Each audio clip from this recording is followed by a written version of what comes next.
อ่ะสบายดีwelcome to จิเลยชีวิตพอเพียงมาเห็ดคลิปตอนนี้อยู่บ้านทาราชมาหาหมูได้นี่นะหมูข้าวสมัยตะกี้พุ่นล่ะเด้สบายดีโอ้ยังเจ้าสู้คือเก่าสบายดีไม่เซียวยังเจ้าสู้คือเก่าเนาะจังใดเข้ามานั่งมาผู้เดียวอ่ะผู้เดียวมาคนเดียวถ่ายรูปคนแม่ถ่ายรูปคนรอไปคนแม่เอาไปทั่วโลกนิดนึงนะเอาเฮ็ดรอไว้เด้อ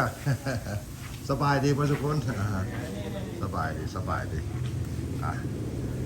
สิโจไปก่อนเด้อ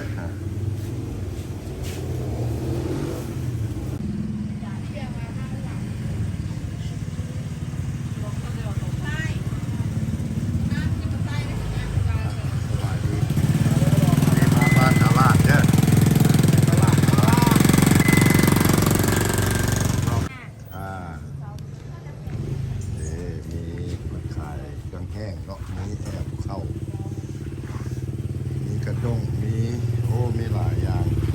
เข้า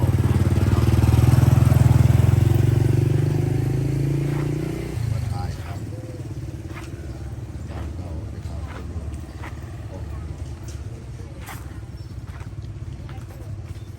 ำมาพี่ละมาเด็กๆนี่การแม่ในค่าขายเข้าข้าวที่ตลาดสบายดีได้ขายดีอยู่บ่สบายดีอยู่โอเคได้ขายเครื่องเจ้าก็จะพาเลาะไปแถวนี้ละ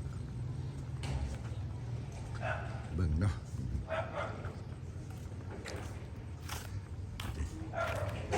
เป็นขายเสื้อผ้าในห้องนี้เนาะ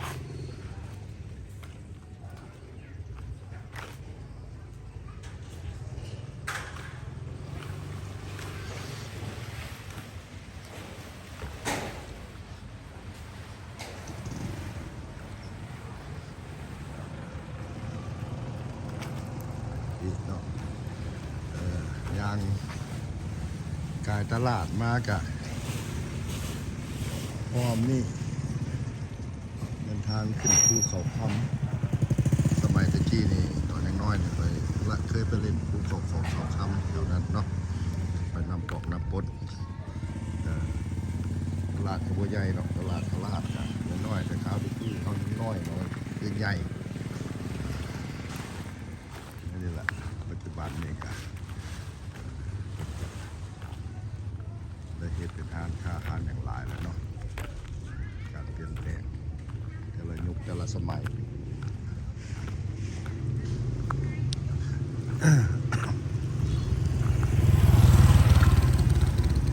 ต่อไปกันเสด็จพาย่างข้ามละข้ามตัวไปฟังนั้นเนาะฟังนี่นะบ้านแก้ว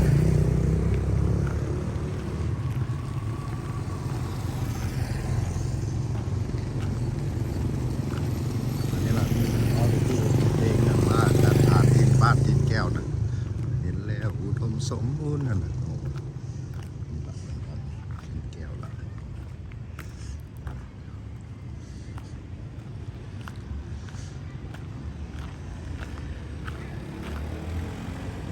สมัยน้อยไปแถวเดินแถวทั้งหลังรถแว่นไปครับที่นั่นเป็นคิวรถโดยสารแถวเดียวที่หัวเป็นที่เราจะคิวรถอยู่บนนอก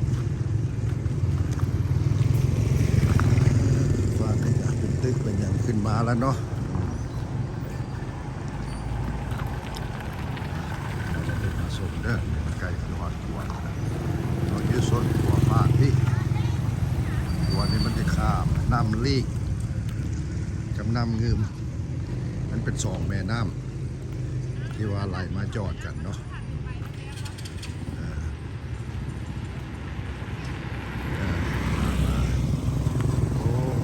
สำนักงานเด็กแหวงเวียงจันทร์สำนักงานของเมืองแก้วอุดม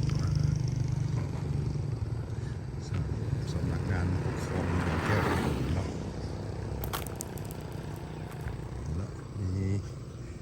เป็ดมีอย่างละอยู่แถวนี้เป็นกระเลี้ยงอยู่นี่แหละตามธรรมชาติเนาะบ้านนอกเด้ออกจากนอกเขตเทศบาล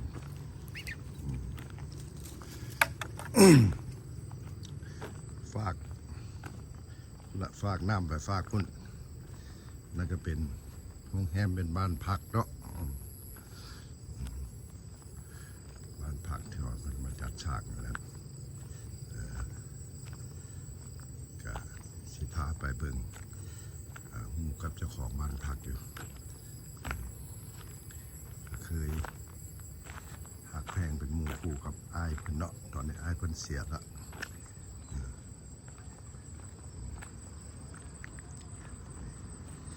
อันนี้แม่นน้ำลีกทางฝากพี่เป็นน้ำลีกฝากเบื้องนั้นเป็นน้ำเงิมที่ว่าเอาเห็นอยู่เนี่ยอยู่นี่มันน้ำเงิมที่ว่ามันเป็นช่องมาเนี่ยนะมันเป็นมันเป็นสายน้ำมาเนี่ยมันน้ำเงิมเดี๋ยวเขาเห็นนี่เด้อแล้วมันสิมาจอดกันกับน้ำลีกหันมาแต่ทางพุทธมาซื้อน้ำลีกนะ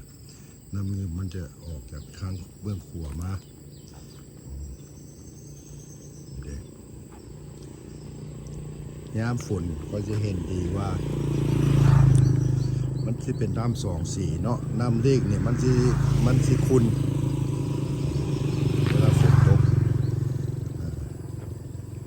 แล้วน้ำเงิมนี่สิใสแล้วมันจะเห็นแจ้งเลยแหละว่าสองสายน้ำเนี่ยนะมาจอดกันแถวนั้นแถวที่ว่าเป็นดอนน้อยๆฮะมันเป็นหาดทรายอยู่แถวนั้นนะยางข้ามได้แถวนั้นนะชาวสมัยที่แต่ว่าเดี๋ยวนี้ผู้หัวบนจกดินจกทรายออกไปแล้วก็บจักเนาะชาวสมัยที่ฮะยามสมัยน้ำแห้งยางข้ามได้เบื้องซ้ายมือได้ผลเบื้องขวามือได้กระเบื้องลงไปฝากพี่นี่ลงไปแถวนี้มันก็ชีมันละมันก็จะเอื้อนว่าเครือมันจะเอื้อนว่าน้ำเงื่อมละต่อไปนี่ละไปฮอดแถวคุณละแถวลิงซันแถวนั่นละลิงซันที่ว่าเมื่อก่อนนี่ได้ไปครับพาไปเบิ่งพ่อที่น้ำสายนี่เราไปคนพุ่นเนาะอันที่เห็นอยู่ไกลๆฮะนะมันแมนกระสังเนาะกระสังเลี้ยงปลามันกระสังเลี้ยงปลาเนาะมันเลี้ยงปลามันเข้าที่จริงเราปัจจุบันนี่แหละเลี้ยงปลามันเลี้ยงปลาไปต่อเนาะก็มีชาวบ้านใช้บ้านมันมาตึกเบ็ดที่นี่ตัวมันได้ปลาเลยเนาะปลานี้อุดมสมบูรณ์ไปด้วย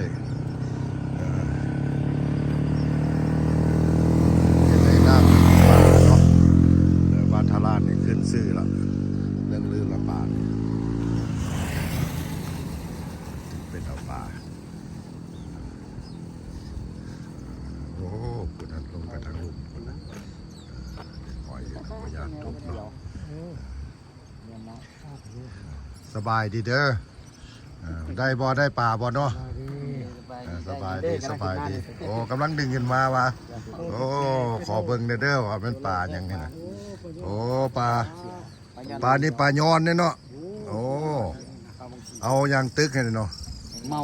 โอ้เอาแมงเมาว่ะโอ้แมงเมาตึกเงินลังเขียวโอ้โหดนี่นะโอ้ฮักค่าอะไรอย่างนั้นโอ้มานะ2 ตัวแล้วเอาเด้อมันมาเด้อได้หลายๆตัวเด้อต่อไปต่อ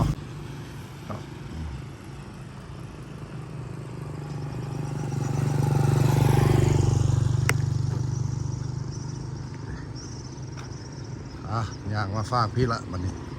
ฝากน้ำเบื้องนี้เนาะเป็นรีสอร์ทฝากน้ำเบื้องนี้เป็นบ้านแสงสว่างอาจิวาวเนาะบ้านแสงสว่างพักละห้าอาหารแคมป์1 2เนาะแคมป์เงิม1มันอยู่ฝากพุทธแคมป์เงิม2อยู่ฝากพี่สิยานเข้าไปสบายดีก็เป็นลูกสาวเพื่อนบอกแล้วว่าคนงานอยู่นี่ งาน คนงานบอกอันนี้มันป่าอย่างกับปุ้งหูเนาะปลาแค่พอป่าอย่างกับปุ้งหูเนาะพาญาติเข้าไปทางในนี่เด้อ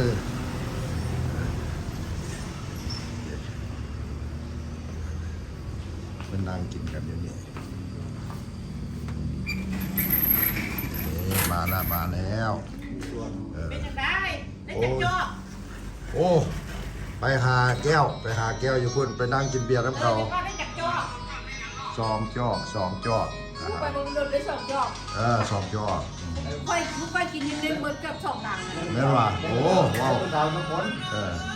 2 ลังได้วันนี้นี่เด้ออันนี้แฟนเจ้าของรีสอร์ทอยู่นี่เนาะชื่อชาติ แล้ว ชื่อนางชาติเนาะพิสดาไซ ชื่อชาติ อาณาไซยังใส่นามสกุลเดียวอยู่บ่นามสกุลพิสดาไซบ่ ชาติพิสดาไซเด้อน้องนายอาจพิสดาไซแต่ว่านายอาจนั้นเสียชีวิตไปละน้องไอ้ว่าพิสดาไซนี่อันน่ะมา พบกันเนาะ ยามเพิ่นเนาะ พบกันเนาะ เปลี่ยนให้เราได้เด้อเปลี่ยนทางล่างไปเอง พบกัน กาสิคอ พบกันเนาะ ชนแก้วเนาะนั่งชนแก้วกับพวกเพิ่น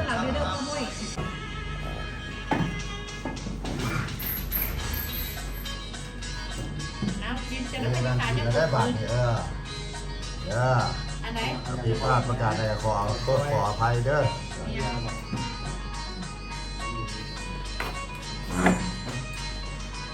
ถ้าเราไปทางไหนบอกว่าเขาการข้ามไปบ้านรุ่น ข้ามขวบก็ได้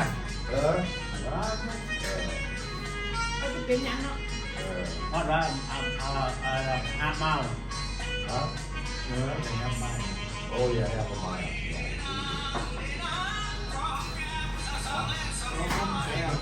แล้วต่อเลย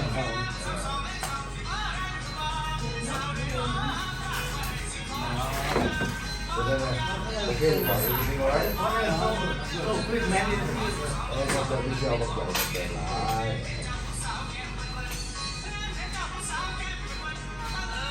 ไปดูอาร์ตเราสมมติดูได้ตั้งเลยไหมย้อนเลยย้อนเลยว่าอะไร แล้วก็เอาลงทำไปแล้ว อ๋อเพื่อนทำเพื่อนไหมคุณแท้ซีรีส์แต่ทำมาออนไลน์